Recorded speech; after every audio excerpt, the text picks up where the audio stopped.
अभी एडीएम साहब ने उनसे बात की हुई है और हम देखते हैं सारा काम हम विधि अनुरूप ही करने का प्रयास कर रहे हैं। और उनके मन में ये गलतफहमी है कि उनके साथ न्याय नहीं किया जा रहा है, ऐसा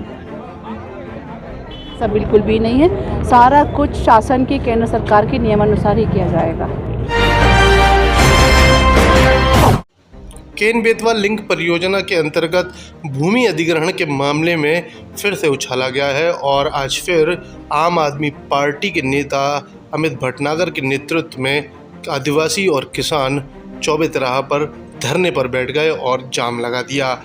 और कुछ ही देर में वहां पर बड़ा जाम लग गया और इसके बाद तीनों थानों की पुलिस ने वहां पहुंचकर मोर्चा संभाला। कुछ देर समझाइश देने के बाद जब ये लोग जाम हटाने को तैयार नहीं हुए तो पुलिस ने अमित भटनागर पर शिकंजा कसते हुए उन्हें समझाया कि मुख्य मार्ग और राष्ट्रीय राजमार्ग को जाम करने के मामले में आपके खिलाफ एफआईआर भी हो सकती है। अमित भटनागर ने महिलाओं के पीछे होते हुए महिलाओं को आगे कर दिया और जाम हटाने से मना कर दिया।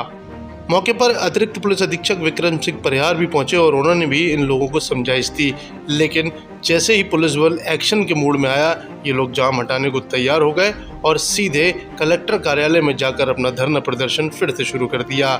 जैसा कि ज्ञात है कि कुछ दिनों पहले लंबा कई दिनों तक चलने वाला धरना प्रदर्शन और आमरण अनशन भी हो चुका है, जिसे बाद में वापस ले लिया गया था, लेकिन आज फिर इसकी शुरुआत हो गई और अब देखना ये है कि आगे कहां तक ये चलता है।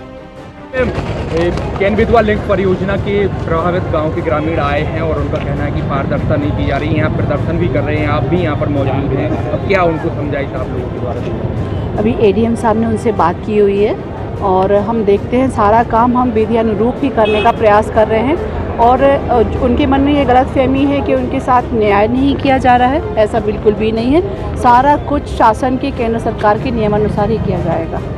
जाम तो जाम है, हम बात कर रहे हैं और किसी का भी अहित नहीं होगा। जो भी हम प्रोसेस कर रहे हैं पूरी न्यायपूर्ण ही है। जावर एसडीएम लगातार इसको प्रोसेस पारदर्शिता से कर रहे हैं। उनको फाइल्स भी सारी दी गई थी। ग्राम सभा का जो सर्वे होना है उसको भी हम करवा रहे हैं, उनको अवगत करा रहे हैं, लेकिन किसी भी चीज़ में थोड़ा समय लगता है और कभी भी ऐसा नहीं हो सकता, ये लोकतंत्र है कि किसी के साथ अन्याय करके हम इतनी बड़ी परियोजना को अंजाम दें, ये संभव ही नहीं है। तो केंद्र सरकार के जो मापदंड है उसके अनुरूप ही सारा कार्य होगा। उनका ये कहना है कि 2 माह से हम लगातार परेशान हो रहे हैं, फिर भी अभी तक कोई निराकरण नहीं मिला। निराकरण होगा, उसकी एक प्रक्रिया है, सब कुछ प्रक्रिया के अनुरूप ही होगा। Thank you. जी भाई, जब किस तरह से आज ये प्रदर्शन किया गया है, क्या आप मांगे थी आप लोगों ने? दरअसल प्रशासन ने हमसे वादा किया था कि 30 तारीख से गांव-गांव में कैंप लगाए जाएंगे, सबको जानकारी दी जाएगी, लेकिन प्रशासन अपने वादे से मुकर गया। उल्टा प्रभावितों के ऊपर लाठीचार्ज और उनको डराना धमकाना, जो लोगों को जागरूक कर रहे हैं, किसानों के हित की बात कर रहे हैं, उनको डराया धमकाया जा रहा है। इससे जनता में काफ़ी आक्रोश था। आज जन आक्रोश रैली निकाल के हम लोगों ने यहाँ कलेक्टर साहब से निवेदन किया था कि फिर से हमसे मिलिए, बातचीत करिए, हम हमारी समस्याएं बहुत विकराट हैं।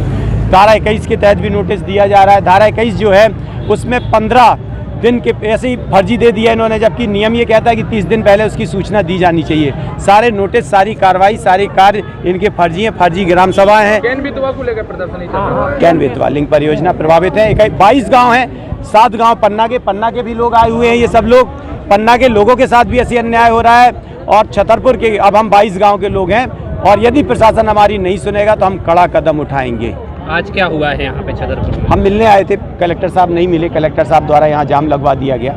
गांव के लोग ग्रामीण प्रभावित कलेक्टर साहब से मिलने जा रहे थे, लेकिन कलेक्टर साहब आज फिर नहीं मिले। क्यों जाम लगवाया उन्होंने? क्यों जाम लगवाया? क्यों नहीं मिल रहे हैं? 3 महीने से नहीं मिल रहे हैं, क्यों छुप रहे हैं? ये फर्जी ग्राम सभा उन्होंने कर रखी है, इसलिए वो छुपा रहे हैं। हम ये फर्जी ग्राम सभा की चर्चा नहीं, हम तो इतने सारे प्रभावित लोग हैं, इसकी चर्चा करने आए। 3 महीने से कलेक्टर साहब क्यों नहीं मिल पा रहे? मिले ना, कानून पे बात करें। मैं कलेक्टर साहब को या मीडिया के सामने ये कह रहा हूँ कि वो जिले के मुखिया हैं, कानून का पालन, इस परियोजना के अध्यक्ष हैं, और 10% भी अगर कानून का पालन हुआ होगा तो मैं राजनीति और समाज सेवा और इस आंदोलन से इस्तीफा दे दूंगा और चला जाऊंगा दूर। अभी कब तक आप लोग यहाँ रुके रहेंगे, क्या रहेगा? जब तक जाने, हम लोगों का संघर्ष जारी है। जब तक ये जेल में नहीं डाल देते, लाठी नहीं मार देते, हम लोग तो अब मरना वैसे ही है ना। इस व्यवस्था में नहीं जीना है, इसी भ्रष्ट व्यवस्था में।